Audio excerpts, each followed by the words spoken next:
Segera kita ikuti bersama live perbincangan dalam Makassar Insight. Live interaktif hubungi telepon 3614480, SMS dan WhatsApp di 0811 46 10 11. Selamat mengikuti. Pandemi COVID-19 telah meningkatkan ketergantungan kita semua terhadap platform digital di Internet of Things, dimulai dari bekerja, berbelanja, belajar, dan berbisnis. Kita semua melakukannya mau tidak mau lewat daring atau online. Nah, selain itu, smart listeners berarti kita harus meningkatkan dan mengakselerasi yang namanya transformasi digital. Dengan dilakukannya transformasi digital, berarti kita bisa menciptakan ekosistem digital yang bisa membantu meningkatkan konektivitas, ya, meningkatkan efisiensi dan produktivitas, dan lebih penting lagi meningkatkan perekonomian dan kesejahteraan kita semua, sehingga semua ini harus menjadi fokus kita bukan hanya Indonesia tapi seluruh dunia. Nah, smart listeners, di Makassar Insight kali ini kita akan melihat ya apa-apa saja yang perlu dilakukan oleh Sulawesi Selatan khususnya Makassar ini dalam mempercepat perjalanan kita ini menjadi salah satu dari negara yang berbasis digital di dunia. Dan untuk pagi ini kita sudah bersama dengan Bapak Denny Hidayat. Beliau merupakan Sekdis Kominfo Kota Makassar. Assalamualaikum warahmatullahi wabarakatuh, Pak. Waalaikumsalam warahmatullahi wabarakatuh. Selamat pagi, salam sehat buat seluruh kru di sini, khususnya buat Mbak Mirza dan seluruh smart listener dimanapun berada. Iya. Ini merupakan kali pertama ya datang ke Smart FM ya, Pak ya? Dulu sih beberapa kali datang, namun dengan topik yang berbeda. Oke, baik. Nah, untuk hari ini kita berbicara mengenai akselerasi transformasi informasi digital di era next normal ya. Nah, Pak Denny ini tentunya ini sangat mengetahui ya untuk percepatan transformasi digital. Nah, kalau di Makassar sendiri ini seperti apa, Pak Denny? Transformasi digital sebenarnya dengan khusus kejadian kita sekarang, di mana kita berada di tengah pandemi, ini semakin nyata. Walaupun dulu sudah terus dilakukan dari sektor bisnis transformasi digital, tetapi dengan kondisi saat ini, ini mengharuskan kita untuk berada di dalam dunia digital, untuk berinteraksi lebih erat di sana. Jadi ini sendiri sebenarnya semakin terlihat sekarang dengan perkembangan-perkembangan yang kita dengar saat ini, ada metaverse dan lain-lain. Oke.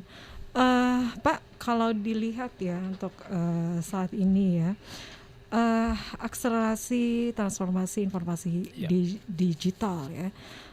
Kalau dilihat ini juga merupakan menjadi program nasional ya dari Kominfo, dan ini merupakan program lanjutan ya dari tahun 2020, 2021, dan ini menjadi lanjutan dari 2022, Pak. Kalau seumpamanya kalau di Sulawesi Selatan khususnya di Makassar sendiri, peran seperti apa yang bisa dilakukan, Pak? Ya, peran seperti apa yang bisa dilakukan khususnya Dinas Komunikasi dan Informatika Kota Makassar? Pertama, dari segi untuk melayani kita government to government, tentunya kita mempersiapkan beberapa regulasi internal untuk mempersiapkan transformasi ini.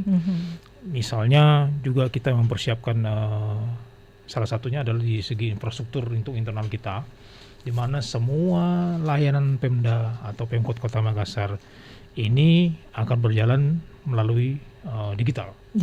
Nah, di sana juga ada pembenahan yang lain, misalnya untuk pembayaran. Ini tentunya harus ada di backup regulasi, di mana pembayaran secara cashless ini akan kita dorong ke depan dengan menggandeng beberapa mitra yang tentunya akan dilakukan oleh Bapenda nanti kemudian.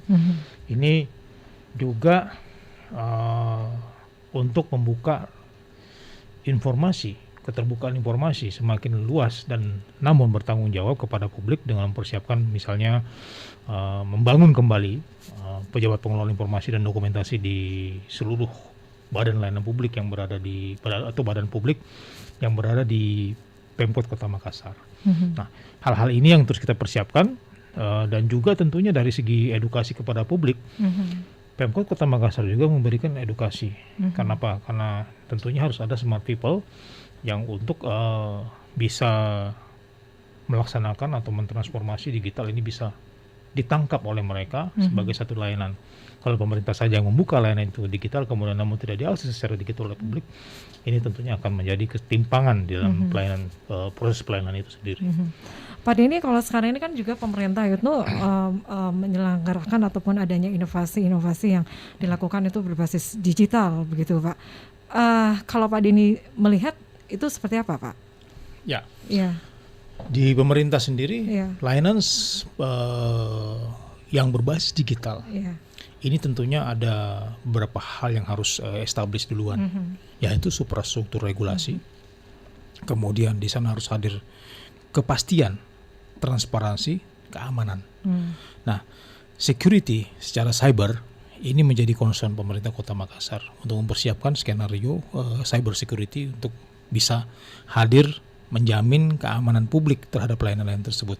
Di samping itu juga kami membuka layanan untuk masyarakat bisa mengcounter atau memberikan kita bisa memberikan klarifikasi terhadap akses informasi yang masyarakat bisa, misalnya masih ragu-ragu ini benar atau tidak, sumbernya nggak benar atau gimana.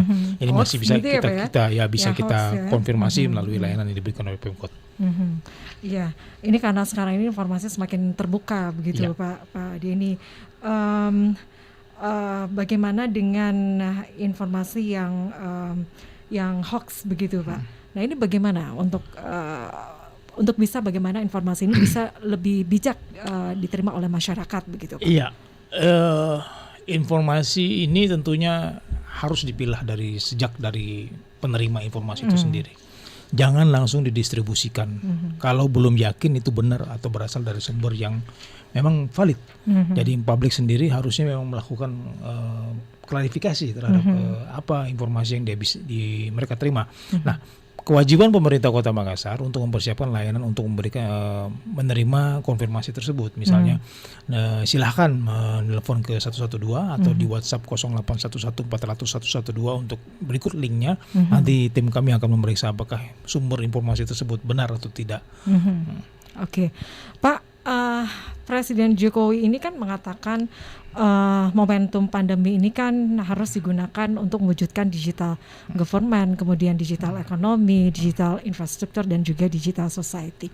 Nah itu gimana Pak untuk penerapannya di Sulawesi Selatan khususnya di Makassar ini Pak? Ya, makanya tadi kita lihat dulu alignment-nya, artinya apa yang menjadi program nasional itu harus align dulu dengan apa yang dilakukan oleh pemerintah daerah ya. Kenapa? Karena digital ini borderless.